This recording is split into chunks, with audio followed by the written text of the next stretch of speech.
Welcome to a side of New York that is usually not explored on video. It's the suburbs. We are just outside of New York City in Nassau County, which belongs to what most people know as Long Island. These are the very houses that people sleep in as they work in New York. Now, of course, due to the pandemic, things are shifting around, but I think there are some secrets within the suburban neighborhoods to learn about. So today we're going to explore the suburbia that I know of. It's a neighborhood very close to mine that I'm currently staying in. This is Valley Stream, Nassau County. And in New York City, it's often very easy to know what are the names of the streets. Usually they're named after people who are fairly famous in the history books. But here today in the suburbs, usually it's not so obvious who the streets are named after. But today we're going to explore one street name. Here we're at North Fletcher Avenue. Now, Fletcher sounds like a first name, and it is a common first name here in the United States. But it's named after someone specific, which we're going to explore right now. Let's walk through Valley Stream, New York, a town that's very uniquely named. As of its founding in the 1800s, there was no other town called Valley Stream, and I think to this day there really isn't any other town named Valley Stream. We'll learn why it's called that name. Hello, Sarah. Hello, Johan. Nice to see you here. Hello, Kay. Hello, Václav. I'm walking by a nearby neighborhood where I'm currently located. So hello everyone, we're walking around Valley Stream in Long Island, and we're going to explore a historic house and also a remnant of September 11th, which is very interesting to find in the middle of the suburbs, in the middle of a park, beautiful park in the suburbs. And also we're going to see a little bit of the houses around here, which I think are very interesting to look at. Now I'm wearing something very interesting. I'm wearing an Urbanist tank top. Now Urbanist tank tops are available along with the same graphic on other shirts on teespring.com/stores/Urbanist. Let's walk around Valley Stream.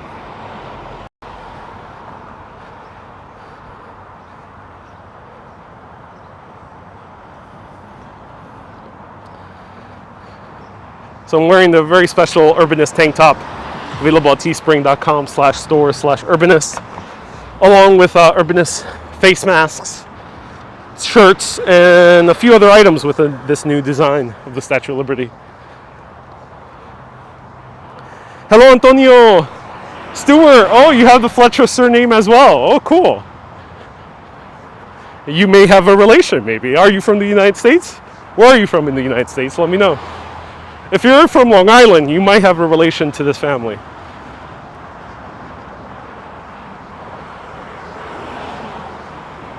Donald says, looking good.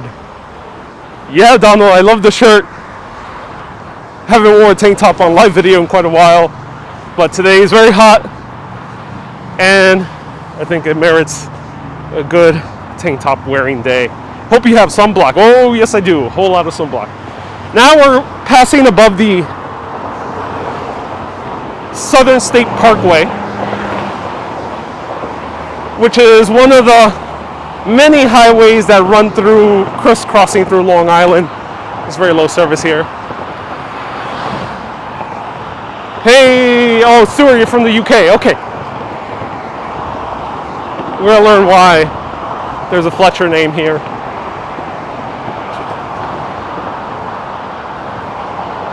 Here's the Southern State Parkway, built by Robert Moses.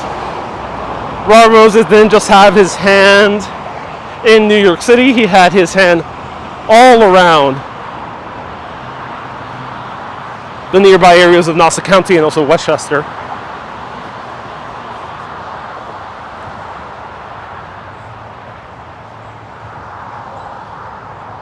Hello, Slavika from Serbia. Welcome to this bonus live video.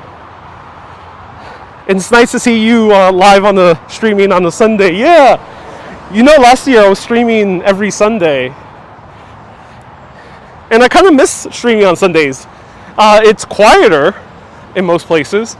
Due to the pandemic, everything's quiet on most days, but I really do enjoy streaming on Sundays. It also rhymes very well, actually.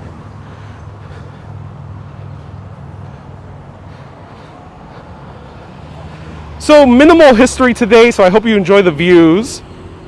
We're going to come across two major places, but as we're walking over there, please let me know if you have any questions. And there's no walking light here, so whenever you're walking Long Island and other suburbs of the US, sometimes you gotta watch out because there's no walking signs. Here we're coming across Valley Stream State Park.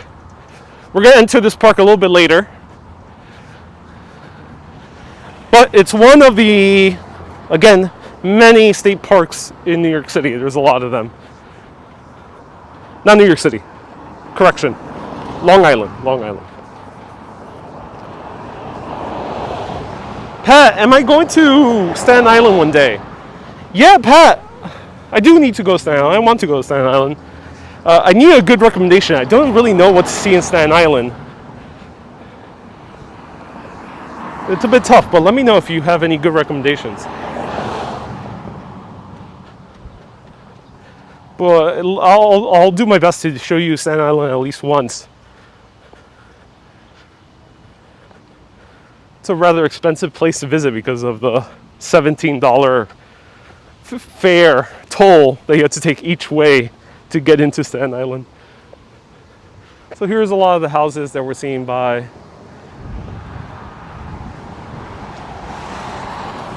Love your video tours. I grew up in Huntington but live in Fort Myers, Florida. I'm so glad you do, Kathy. Paul from Berlin, hello. Welcome to the suburbs of New York.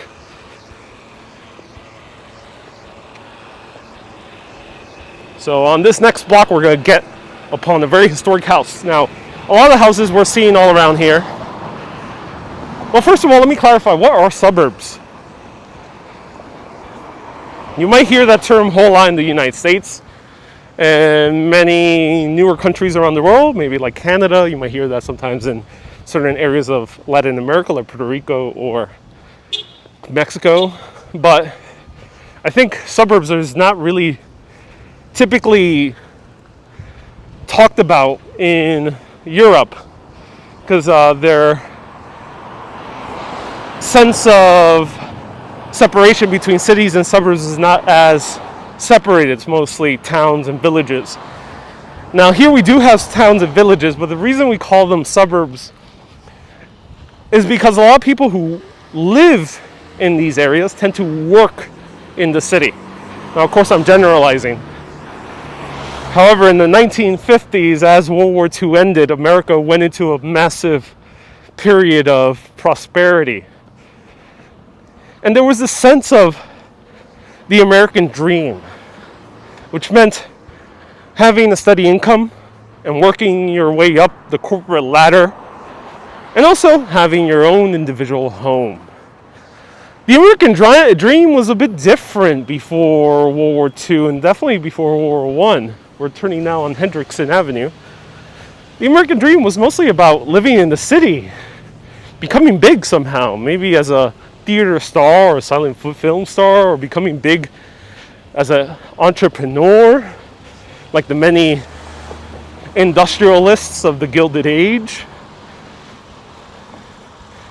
But since the US was exploding in population, not just here in New York City, nearby New York City, but also all the cities all around the US, maybe Los Angeles, San Francisco, St. Louis, Detroit, Chicago, Miami, New Orleans, there was a greater appetite for single unit home ownership.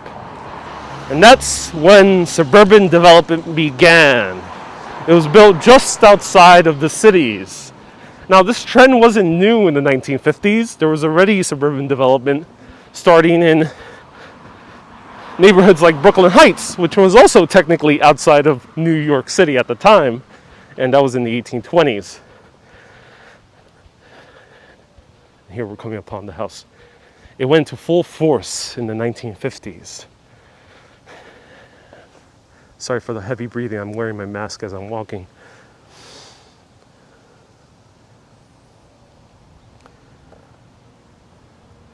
So a lot of these houses are post-1950s. You can tell a lot by the architectural style. And before suburbia, most of Long Island was farmland and airfields.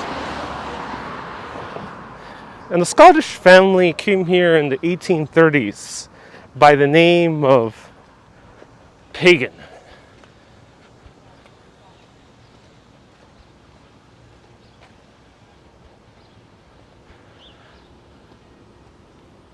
How far to New York City? Right now we are in a 30-minute train ride away from New York. So pretty close, pretty close.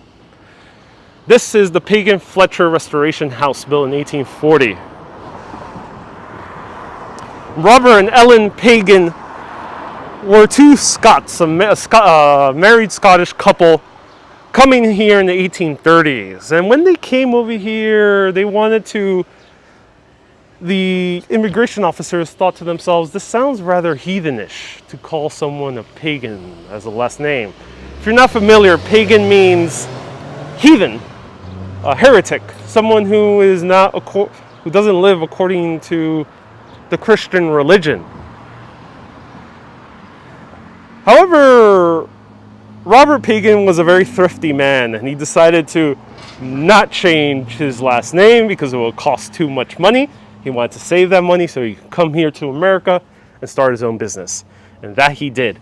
He moved to this little area, which didn't have a name back then. It was right next to the town of Hempstead, which was very popular because it was filled with prairies. It was the largest prairie land east of the Mississippi.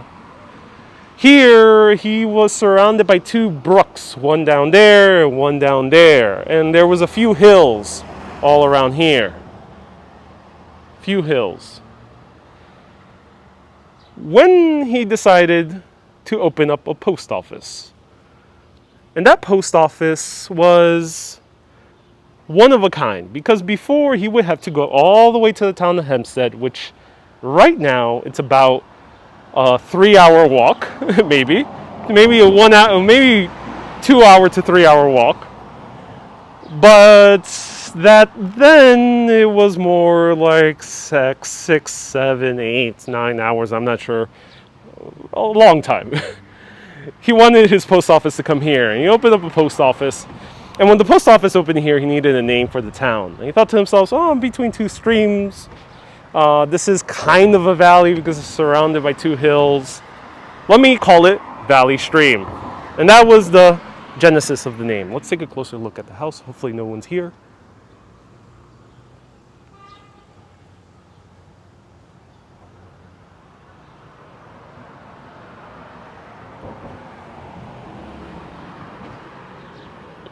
Susie, it must be hard for you to walk and talk with the mask. It kind of is. It kind of is. I must admit, it's a bit tedious. It's a bit tedious. I'll show you some photos of the interior. Oh, actually, I didn't upload. Never mind.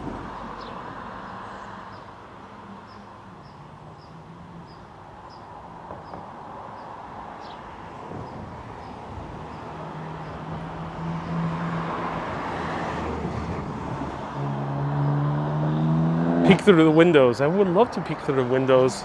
I hope no one's home, so I'm going to try peeking up through the windows.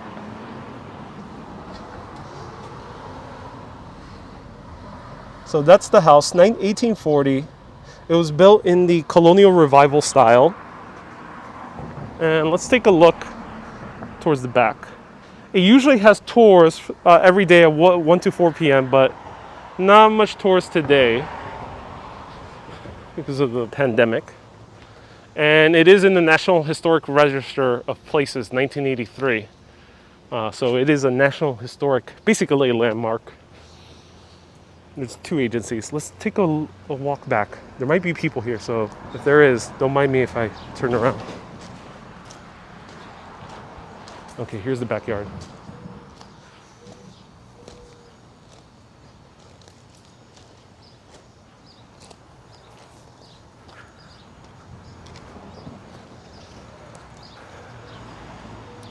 Now nearby, well, actually, one cool thing is there's a basement over here. It's a bit hard to have a basement because we're right next to a stream. So the house was moved, I think, around the 1930s. And the reason it's called Pagan Fletcher was because their daughter got married to a man called William Fletcher. And they gifted the house, the Pagans, to their daughter and her new husband. So it thus became the Fletcher household. In the basement, they used wooden beams from a nearby log cabin, which was a little bit further up north, dating back to the 1600s. Pacho, no, this is Long Island, Valley Stream, Long Island. So there are wooden beams potentially. I'm not sure what happened in the move, but there are wooden beams down there from the 1600s. Let's take a look a little bit further up and let's zoom in. Pagans don't play. No, they do not play. Thank you so much for tuning in, Pacho. If you're watching, let me know where you're watching from.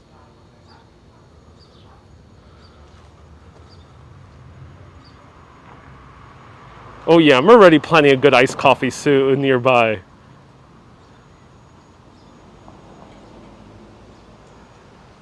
I'm gonna try to take another peek.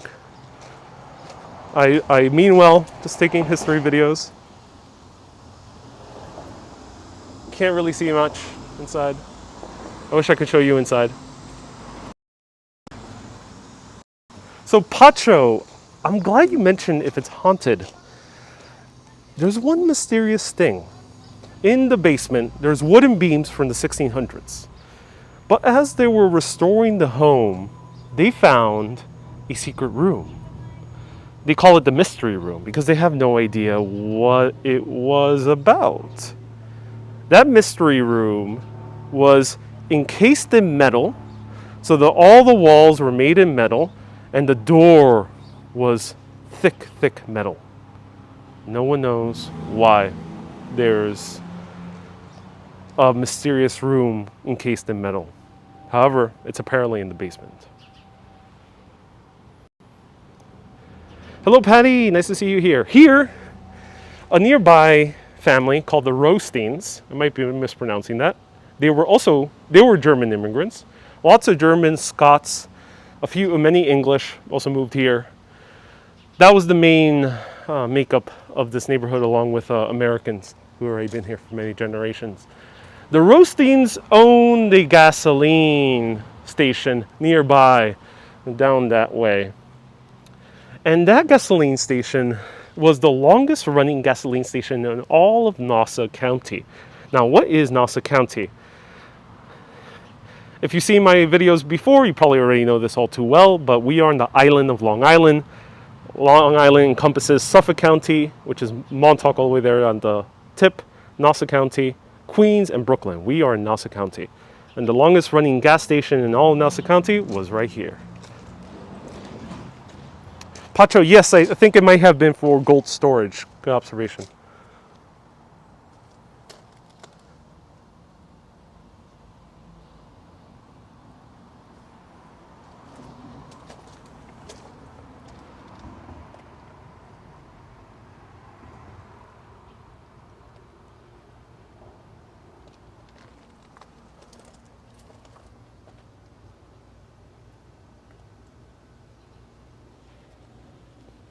Old Corona Avenue gas station, the oldest in Nassau County. Opened around the same years, 1840.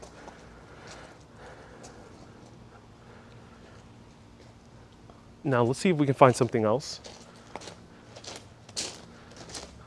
I think there's something cool down here.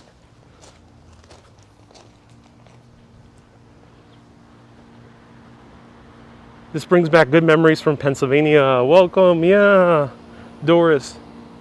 So there is someone in the home. I hope they don't mind me that I'm going in the backyard.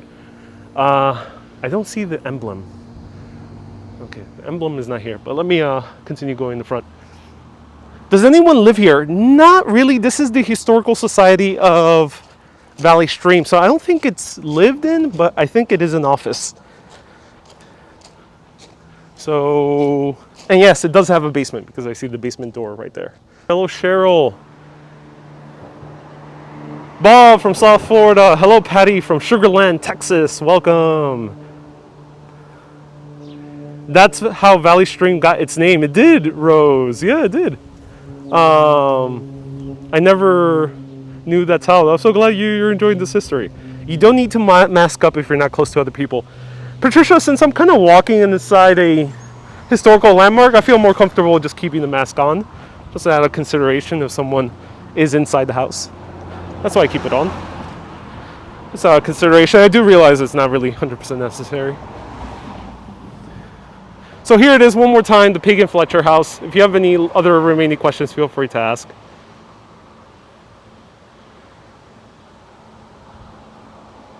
Right there. Kitty, you say your wedding reception was at Carl Hoppel's Valley Stream Park in 1971. It was a great restaurant and 2 reception rooms. Oh, cool. It's no longer there. It was torn down, I believe, in the 90s. Well, I'm glad you had a wedding here. That's so cool. And you could take the ferry to SI and visit the Lighthouse Museum. Museums are currently closed at this moment. I hope they open it up soon. You can pull your mask down. There's no one around near you. I'm keeping it up, keeping it on for consideration.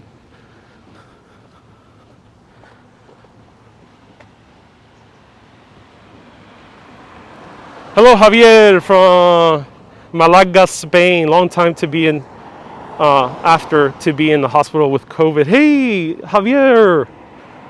Javier, I hope you recover. Well, it sounds like you did recover because you're out of the hospital. My heart goes out to you. Big hearts to you, Javier. If everyone could post a big get well to Javier. Patty, hello. When was it built? 1840. Now, let's go to our second stop. Inside Valley Stream State Park. This section is the Hedrickson Park. Hello, George. I just came on. When does the house date for? 1840. Rose, beautiful house. Indeed it is. Let's go into the Valley Stream State Park. The gas station was, I think, in this corner, if I can recall correctly.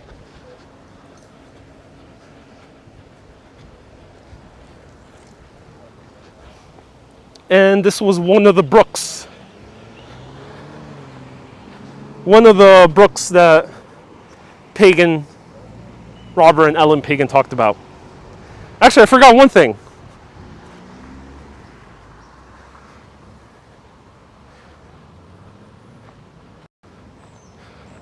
Let me move away from people so I can talk about one more thing. How did Robert and Ellen make their money living out here? Now, for context, at the 1840s, this was in the middle of nowhere. Literally nowhere. The nearest town was Hempstead, and that was mostly prairie land. Nearby was a huge field, also similar to prairie, a little bit further down. So there wasn't really much here. They did one thing, one type of business, especially during the wintertime. They went up to the nearby pond just a little bit further up, and they carved ice out of that pond during the wintertime. And they stored it right behind their house, immersed in sawdust. That was to sell off the ice. That was the only way you can actually have ice in the 1800s, before the age of refrigeration. Another thing was Ellen Pagan, the wife, held religious services inside the house as well.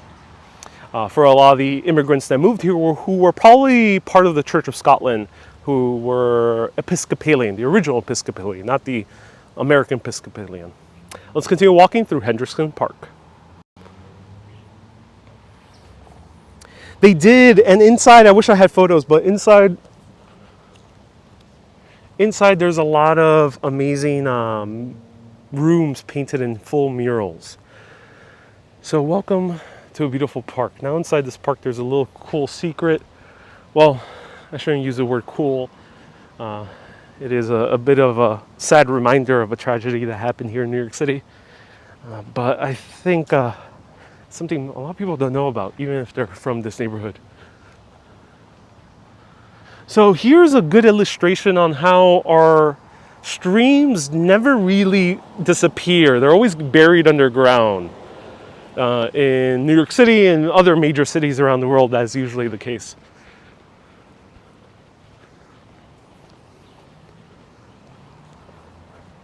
Lots of rooms in the house, must be a big family. I think it really was.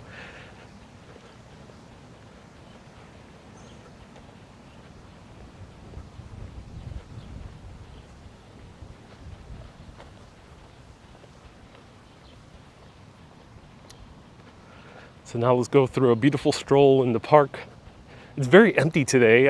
I've come here in a weekday and it was a lot more full. I think a lot of people prefer to come here in the afternoon.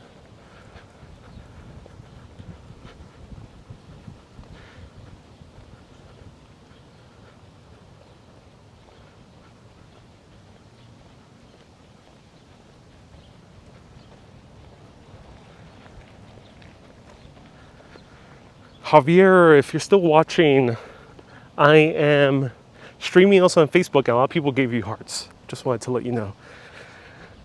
So here is our good friends, the Canadian goose. Let's zoom in. Beautiful sea geese here, just outside New York. Now we're only about a 5-minute drive to Queens. Queens is very close by. We're right across the border.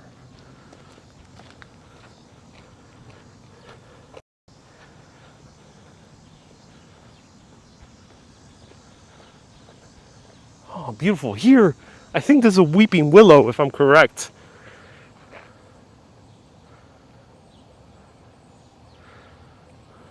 Hey, Rose, it's totally empty. There was a guy on his bike. Yes, there's very few people here.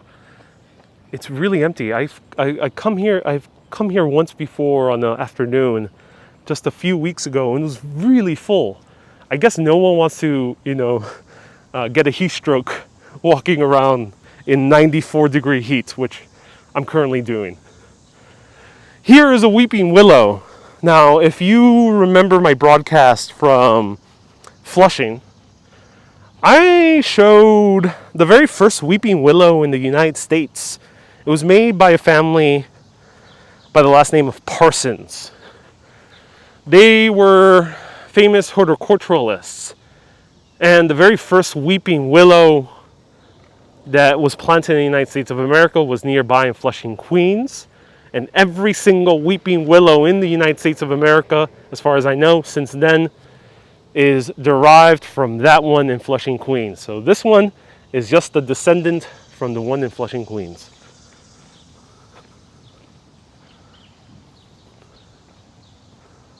More geese, lots of geese today.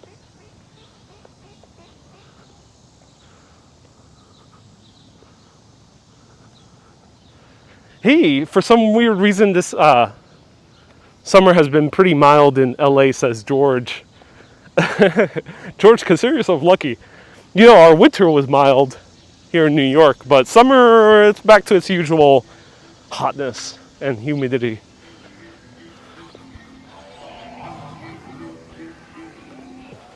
Barbara, this is your hometown. Oh, I'm glad to hear that. Cool.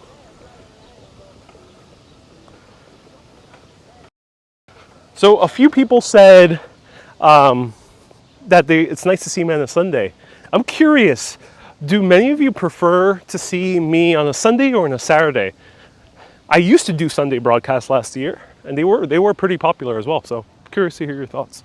Let's continue walking through, and we're about 10 minutes away from the remnant of a very sad tragedy, but I think it's something very interesting to see in the middle of the suburbs. Also, highlight the shirt. It feels so good to be wearing a tank top. I don't wear too many t-shirts, so it feels good to be wearing a urbanist shirt that I feel comfortable wearing it because I love wearing button downs and I wear tank tops, but I don't usually wear t-shirts. So let me show you the shirt from farther away. I'll probably find more ways to use it There we go. And actually, I don't wear this one too much because it's a little bit tighter for me. I have a bigger face, but I think if any of you would like to represent urbanists while wearing a face mask, and you don't do as much talking as I do on camera, you can wear the urbanist face mask right here, teespring.com /stores/urbanist. Well, it's actually very comfortable.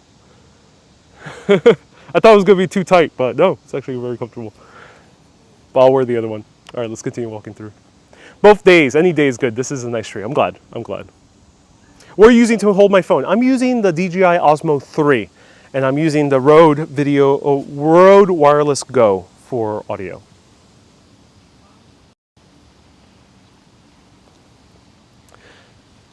Gary, you say Sunday, you're a little bit more available. Oh, I'm glad, Gary. Seems a lot of people like Sundays. That's good to know. I'll put a bigger poll later.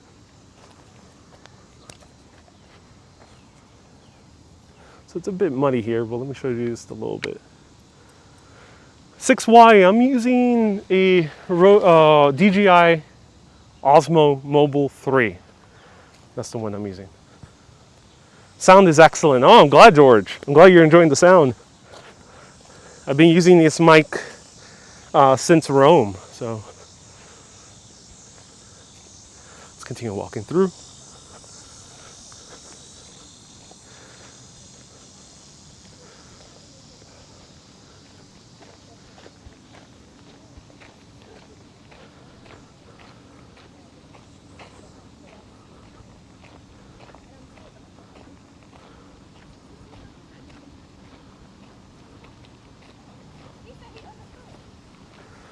George, you asked, why did you think to come here? Well, it's actually my neighboring neighborhood where I'm currently with family. So yes, it's close. It's walking distance to the area I'm currently living in. And this was also my home during high school and most of college. So I never really got to explore these nearby neighborhoods. And I think it's about time I do. And that's why I'm showing it to you.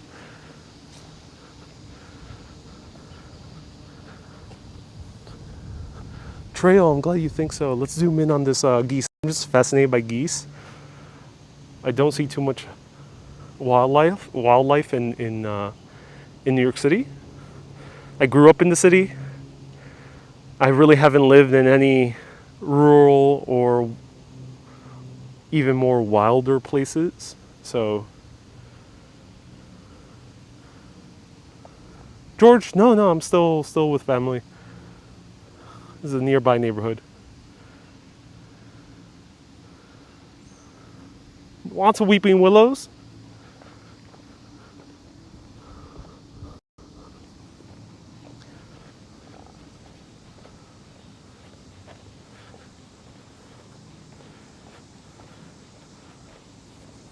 Yeah, let me know, have you explored your own neighborhoods or the ones right next to you?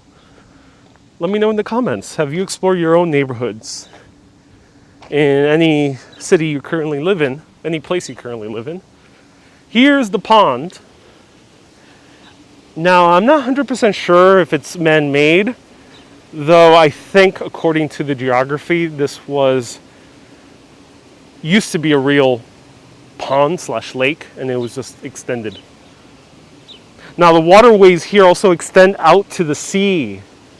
So there used to be streams where you can take a canoe and literally just go all the way down to the bay, which I think it was called Jamaica Bay, if I'm correct, and go all the way down and keep heading out into the New York Harbor.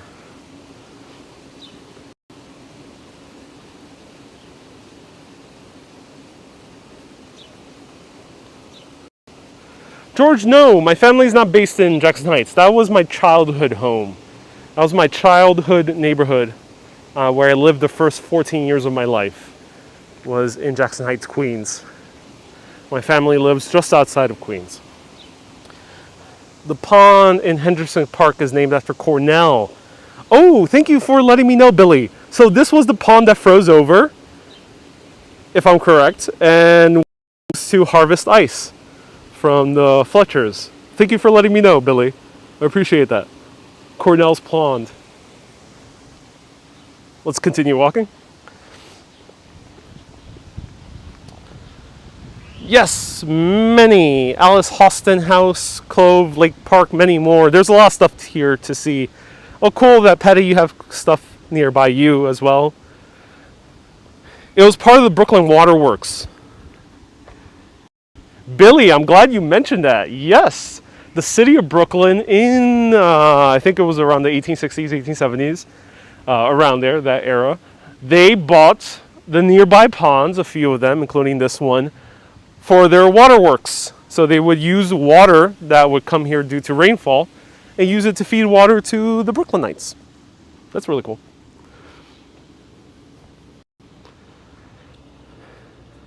Patty, thank you so much for the stars. I appreciate it. Oh, Billy, you're the Pagan Fletcher House, Vice President of the Historical Society. Oh, wow. Were you following me before, or did you just find out about this video right now, today?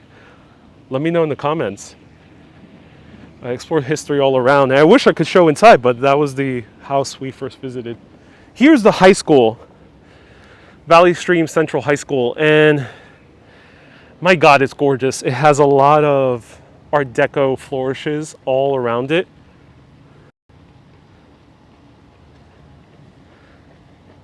And here we're seeing it from the back side. It's a bit of a walk to get to the front side, but it's gorgeous, absolutely gorgeous.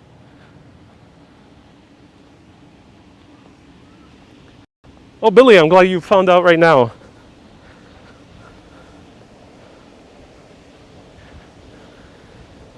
If the Pagan Fletcher House opens anytime soon, I would love to show it to the urbanist audience. So Billy, let me know if it opens up anytime soon. I'd love to show it on live video to the urbanist audience inside. All right, here is a remnant, a steel beam that survived, well, steel beam that was from the debris of September 11th, the attacks on the Twin Towers in New York City. Billy, you're looking to open up soon. Oh, that's good to hear. Awesome to hear. Now, the Twin Towers had a massive amount of steel beams during the time of its construction in the early 70s. By the time it was finished in 73, it was one of the buildings that used the most steel in the world. This was just one of the many beams around. And of course, there was a huge, massive mountain of debris after the Twin Towers collapsed that fateful morning of September 11th, 2001. And this one was recovered.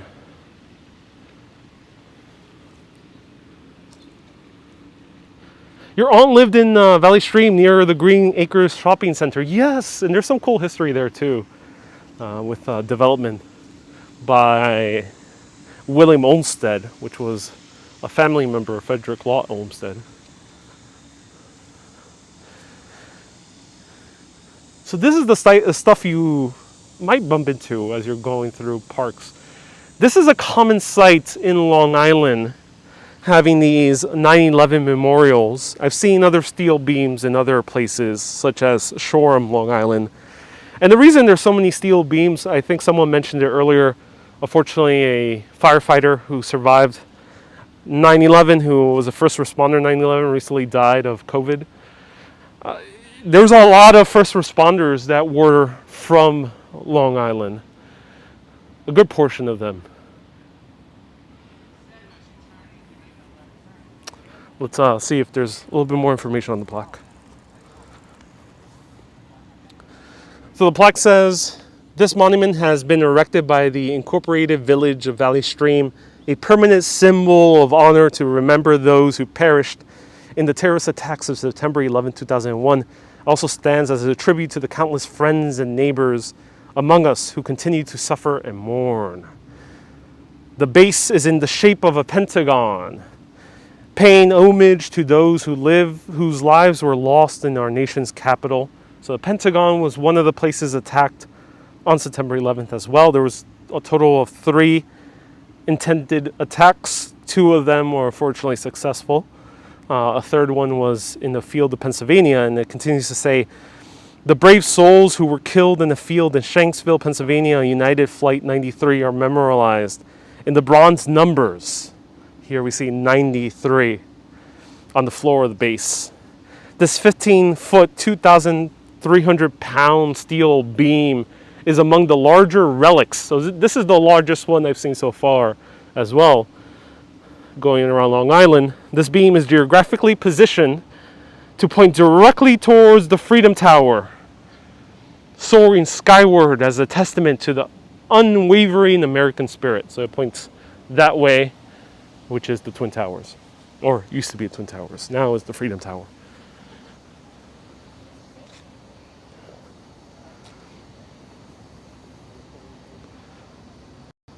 So that is a monument. You'll see a lot of them all around Long Island.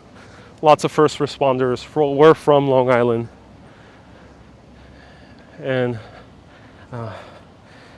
whoever served, my heart goes out to you.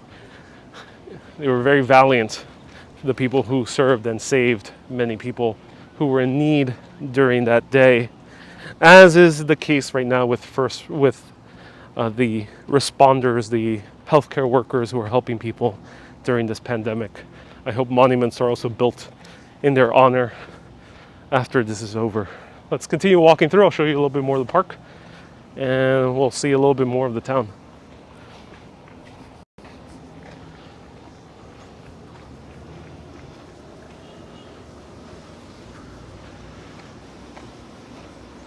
Do people have activities here? Thank for reading us the plaque with the important details. Yes, it's good that they included a little bit more information on the details. So there are tennis courts here. Here we have a few of them. We have 4. There's basketball courts, though they're only open to the residents of the village of Valley Stream. So even if you live nearby, like I do, you can't really go in, unfortunately. There's no people here. I'm shocked myself. I thought there would be a lot more people here, but not really at all.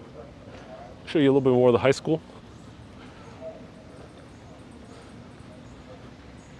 Huge piece of steel in the Glenville Fire Department in Connecticut. Connecticut is another place where a lot of first responders came from. Also New Jersey and Staten Island as well. Here's a tribute. What is this? Oh, look at that. A tribute. This is a tribute to Lieutenant Joseph Cavaletti of the FDNY, line of duty 12/18/98. And someone painted this for him. Well, that's amazing.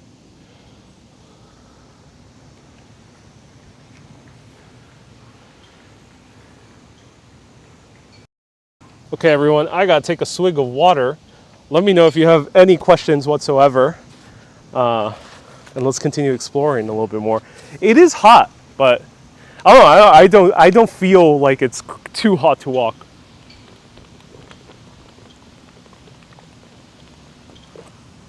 Ah, good water. Let's continue walking around.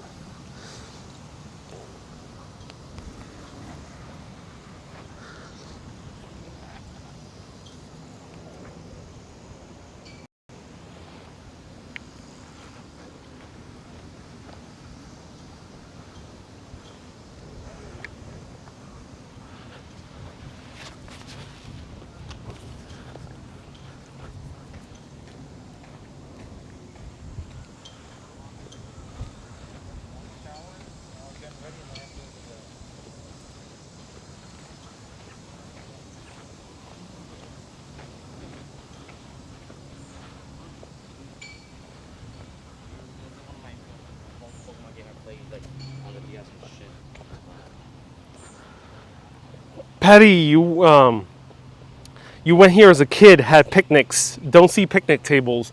I do not see picnic tables either. It's so cool that you came here though. Helena says I have the best masks. Oh, I'm glad. I'd be flat out on the ground or looking for a bathroom, says Donna.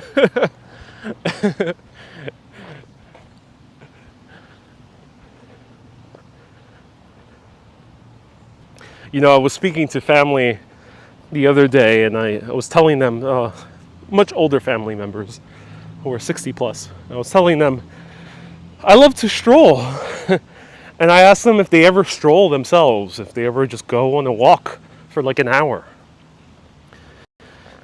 And as I was saying, oh, do you ever go for a walk for like an hour and just like explore? And my family members were like, no, why would you do that? That's like a waste of time. So I guess some people don't like strolling.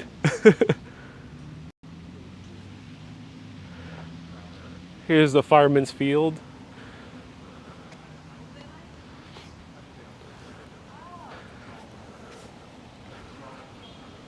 Nice to go to school. Nice to go to school surrounded by this beautiful park. I agree, it would be nice to go to school here. Actually, let's go here this way. New York City has the best water. Long Island, not too much. No, Long Island does not get its water from the reservoirs in upstate New York like New York City does. Long Island, unfortunately, gets its water from aquifers that are right below Long Island. Issue with that is that everyone puts a bunch of sprinklers to water their lawns and their backyards. And the water table here is very low, so the aquifers are actually not that deep. And thus, there's a few issues with that. I can only imagine. Sorry, Carmel, I might have said very old. I did not mean to say the word very old. My apologies. Over 60, but I rescind my comment of saying very old. I did not mean that. I know that's not very old. Imagine living in these houses that have basically private entrances to the park, like this one. This one has a private entrance to the park.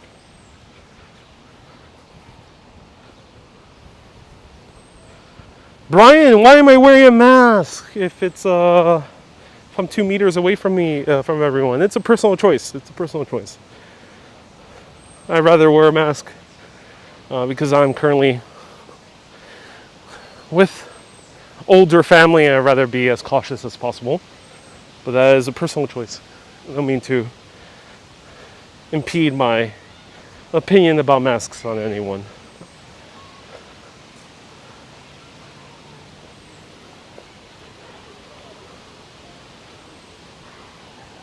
Give me clean facilities and I will stroll, says Helena. Indeed, it's very important to have these clean facilities. There's a pool here, and I think it's open because the window's open right there. Oh, that's cool. Let's zoom in.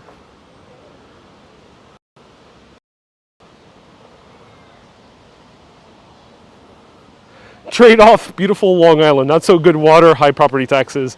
Yeah. It's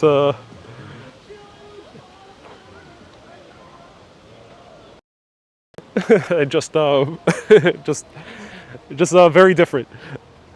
Another house with a private entrance.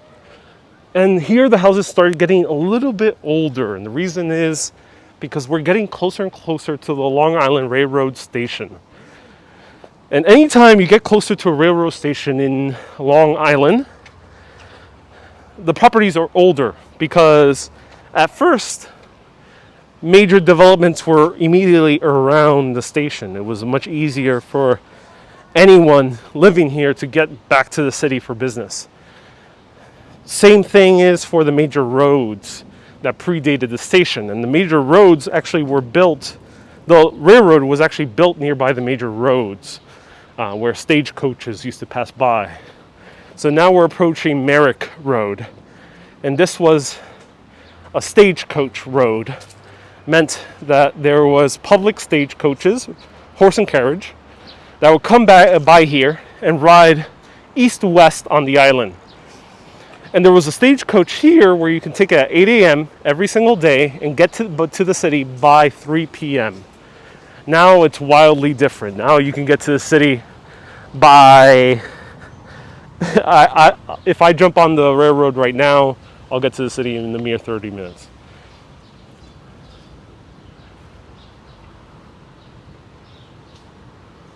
Helena, go to the pool. Just say you're staying with family. Yeah, unfortunately the pool's open only to residents of the village. I'm not from this neighborhood. I don't currently have papers that say that I live in this neighborhood.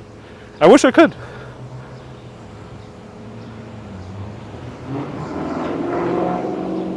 Rose! Oh, you're about to say on Long Island. I'm saying in Long Island. Yeah, I know, that's a common quirk of Long Islanders, where they say on versus in. Yeah, I'm not entirely clear on what is the difference. I'm saying in. I don't know, I just grew up in Queens, so I guess it's just more natural for me to say in.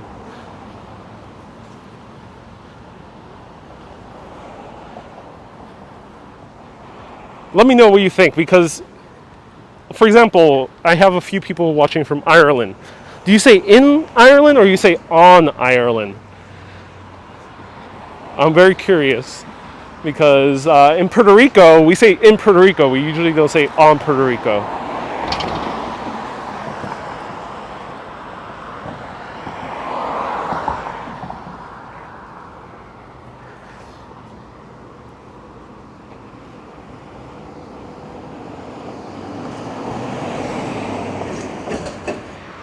So let's go and visit the train station.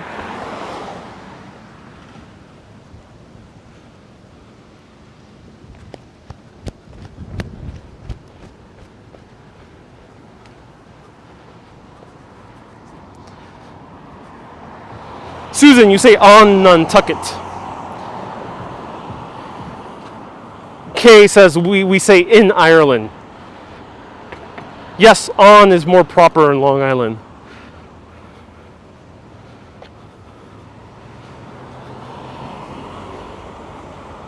Because Long Island isn't a city in of itself, but rather an island. Yes, Billy, I know what you mean, but does it apply to all islands? Because my family's from Puerto Rico, visited Puerto Rico many times, and we usually say in Puerto Rico. And Puerto Rico isn't quite a city, it is an island. So we still say in Puerto Rico. So I don't think it applies to all islands. But it is a debate that will forever go on. I understand Long Islanders prefer to say on.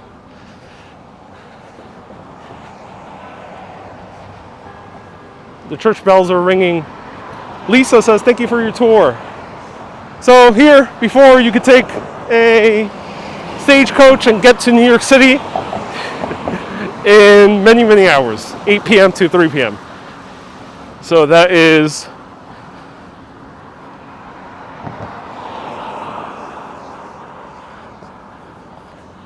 7 hours.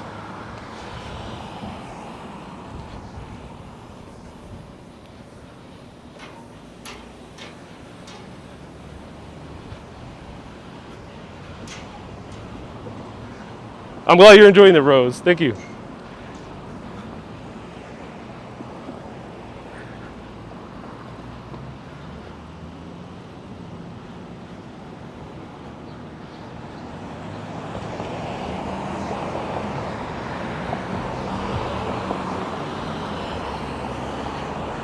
Monica says when you talk about Argentina, you're watching from Argentina.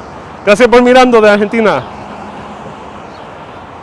And 6Y says Queens and Brooklyn is a part of Long Island. Yes, it's part of the greater island of Long Island.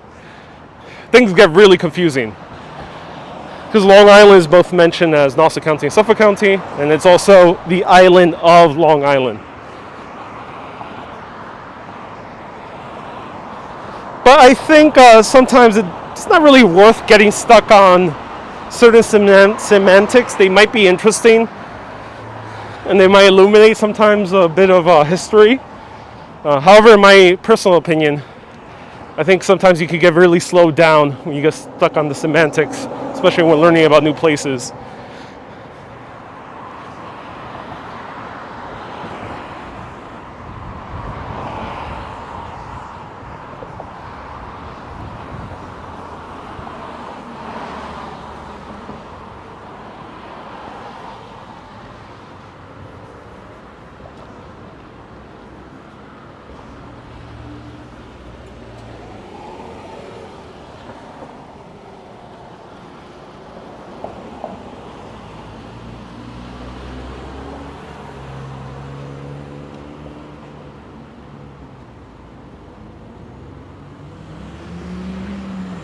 All right, so let's go one more block down.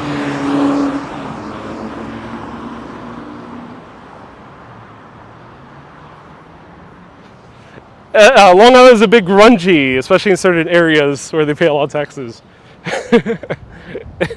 Well, for consideration, we are towards the southern end of the island. So when you go further south on Long Island, you end up having a lot of less vegetation. It's a bit drier than the northern part of the island. And also that applies to Queens and Brooklyn. So that's why you don't see that much tall vegetation here, as opposed as if we were walking through Great Neck, for example.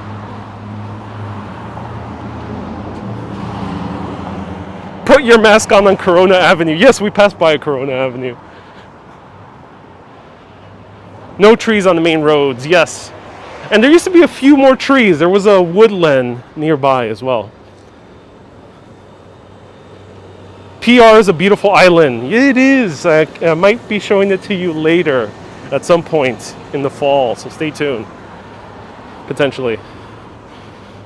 And says, having moved out of the area to another,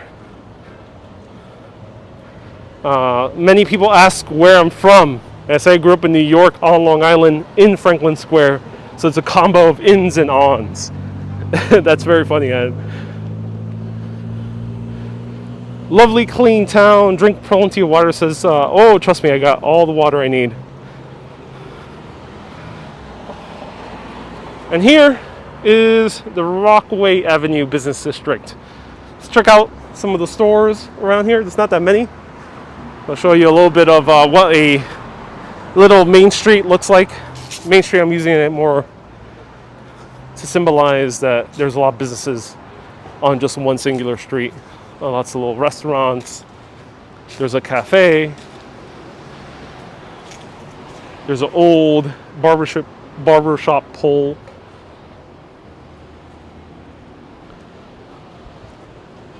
Look at that very old barbershop.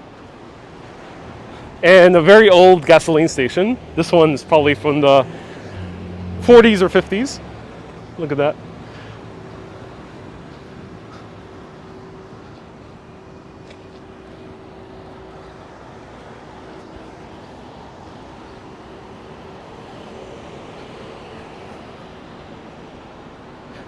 Oh yeah, Billy. I'm close to Rum Junction. I only know a little bit of that history. I know that Rum Junction was a concentration of a lot of bars where people would drink on their way to the city and to the Rockaways.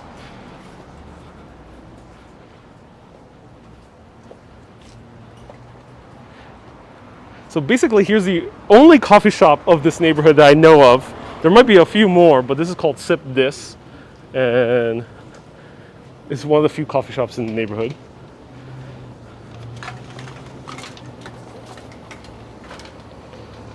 Great places on Rockaway Avenue. Ooh, if you have any recommendations, let me know. I'm gonna try that coffee shop a little bit later. It's Sunday, it's hot. Of course you will not see people.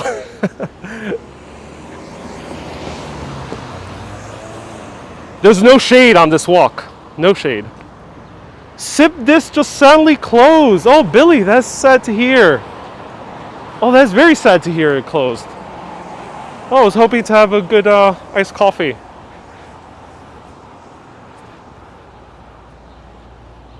Billy, you recommend Itjins.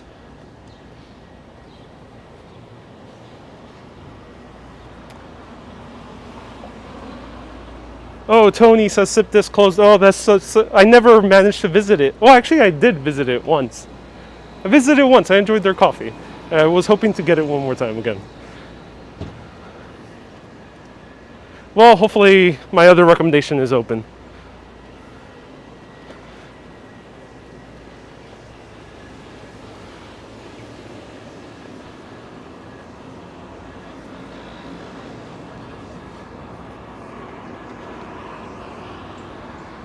Idjin's homemade ice cream is great. Oh, okay, good to know.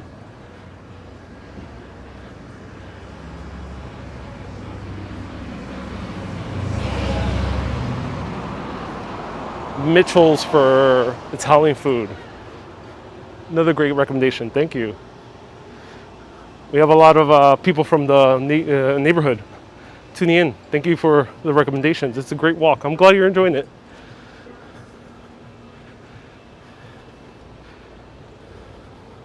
San Antonio's Bakery. I really enjoy them. Let me show you the one right down here.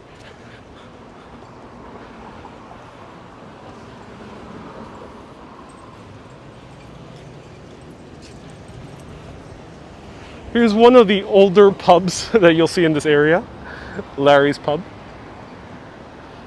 Very typical style design that you'll see for pubs in this area of the U.S.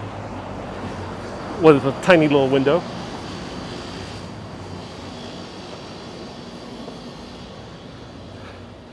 Patty, no. As far as I know, they were closing down the street for tables outside, but seems not at this time. Okay, so one recommendation I have here, Sip This is unfortunately closed. Hopefully this place is still open. Is San Antonio. Great, great Chilean sandwiches. And they're closed. Oh, unfortunately. Bad luck today. These guys are closed as well. Janice, you haven't been in Long Island in 20 years plus. New York City needs an Elvis shop and restaurant, Brian says. You know, Elvis history isn't that present in New York City. I know there is some history, but a lot of people don't know about it. Okay, at least I have one more recommendation, and this one should be open. They have great pizza here. This is Ancona. Great, typical New York style pizza right here. It's a bit too hot for pizza at this moment in time. I just wanted to show it to you. And this is the ice cream parlor a few people were mentioning. Very old style ice cream parlor. It's called Itjins.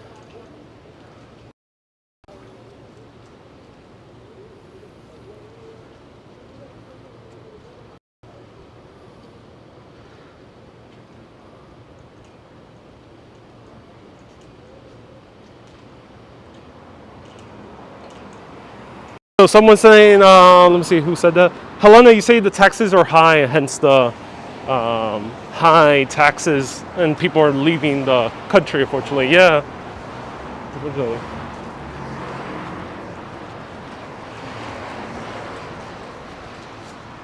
Very old bank. I'm not sure what year is this. Let's see.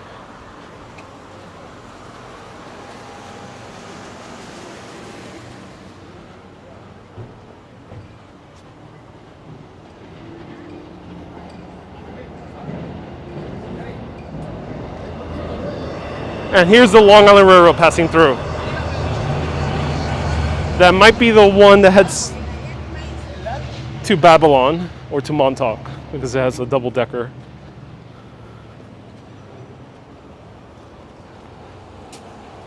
Right now I am on Rockaway Avenue.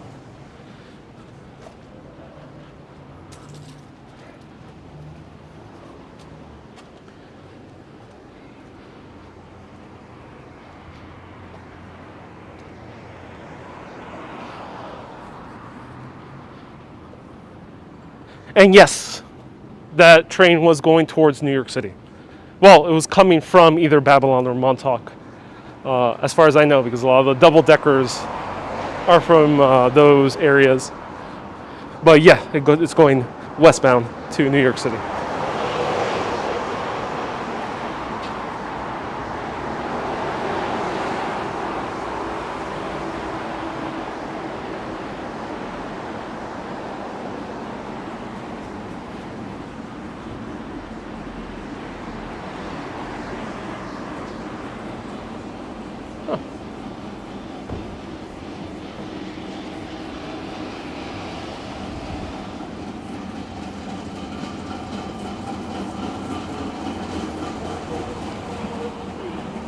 It's really quiet for a Sunday. I agree. I'm used to more of the vibrant Sundays of New York City. So here it is, Sunrise Highway. We walked quite a bit. Further down is Green Acres, which was property development for with William Olmsted and another major developer from Brooklyn. They came down here and started building a lot of old French style and Tudor style houses. And it became a fairly popular neighborhood, but never to the length that they expected. So thank you everyone so much for tuning in. That brings me to the end of this broadcast. That was Valley Stream. So yes, I'm keeping hydrated. I got a lot of water here that I'm about to drink in huge gulps. I hope you enjoyed it. I go live every single Saturday and Wednesday at 1 p.m. This was a bonus live. Sometimes I go live for random reasons, and they're usually on Facebook. So follow me on YouTube, Urbanist History of Cities, or on Facebook, Urbanist Live, and you'll see more of my live videos there, and also my edited videos. I hope you enjoyed this surprise tour, and hopefully you'll see me in other cities in the near future. Thank you everyone so much for tuning in. Keep being awesome, and always keep on exploring. And oh, this shade feels good. Have a great day, everyone. Bye-bye.